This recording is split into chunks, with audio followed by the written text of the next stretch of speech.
ಹಿರಣ್ಯಕಶಿಪು. ಹಿರಣ್ಯಾಕ್ಷ ಯಾರು? ಭೂಮಿಯನ್ನೇ ಕಬಳಿಸ್ಲಿಕ್ಕೆ ಹೋದ.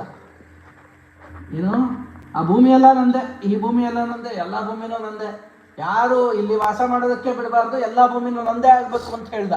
ಯಾರು? ಹಿರಣ್ಯಾಕ್ಷ. ಹಿರಣ್ಯಾಕ್ಷ ಹಾಗೆ ಮಾಡಿದ ತಕ್ಷಣ ಆಯ್ತಾಯ್ತಾ, ದೇವಿ ಭೂದೇವಿನೇ ಎಲ್ಲೂ ಹೋಗ್ಬೇಕು ನಾನು ಅಂತ ಹೇಳಿ ರಕ್ಷಣೆ ಎಂದಿರಿದ್ದಾಗ ಮಹಾವಿಷ್ಣು ಅವತಾರವಾಗಿ ಬಂದು ಆ ಭೂದೇವಿಯನ್ನ ಕೈ ಹಿಡಿತಾನೆ. ಅದಕ್ಕೆ ಭೂದೇವಿ ಶ್ರೀದೇವಿ ಅಂತ ಹೇಳಿ ಭಗವಂತನಿಗೆ ಕರಿತೇವೆ. ಭಗವಂತನ ಹೆಂಡತಿಯರು ಯಾರ್ಯಾರು? ಭೂದೇವಿ ಶ್ರೀದೇವಿ ಅಂತ ಹೇಳಿ ಕರಿತೇವೆ. ಆಯ್ತಾ, ಆ ಭೂಮಾತೆಯನ್ನ ಭಗವಂತ ಆಯ್ತಾ ಕಾಪಾಡ್ತಾನೆ. ಹೆಂಗ ಕಾಪಾಡ್ತಾನೆ ಅಂತಂದ್ರೆ ವಾರಾಹ ರೂಪನಾಗಿ ಬಂದು ಕಾಪಾಡ್ತಾನೆ. ನಿಮಗೆ ನೋಡಿರ್ಬೋದು ವರಾಹ ಸ್ವಾಮಿಯನ್ನ, ಭೂವರಾಹ ಸ್ವಾಮಿ ಅಂತ ಹೇಳಿ ಕರೀತಾರೆ. ಅವನ 2 ಕೋರೆಗಳ ಮೇಲೆ ಯಾವುದನ್ನ? ಭೂಮಿಯನ್ನ ಇಟ್ಕೊಂಡು ಭೂಮಿಯನ್ನ ರಕ್ಷಣೆ ಮಾಡಿದಂತಹ ದೇವರು ಯಾರಾದ್ರೂ ಇದ್ದಾರೆ ಅಂತಂದ್ರೆ ಅದು ವರಾಹ ಸ್ವಾಮಿ. ಇವತ್ತು ಆ ಭೂಮಿ ನಂದು, ಈ ಭೂಮಿ ನಂದು, ಈ ಜಾಗ ನಂದು ಅಂತ ಕಿತ್ತಾಡ್ತಿದ್ರಲ್ಲ, ನಂದು ಅಲ್ಲ, ನಮ್ಮ ಅಪ್ಪಂದು ಅಲ್ಲ, ನಿಮ್ಮಪ್ಪಂದು ಅಲ್ಲ.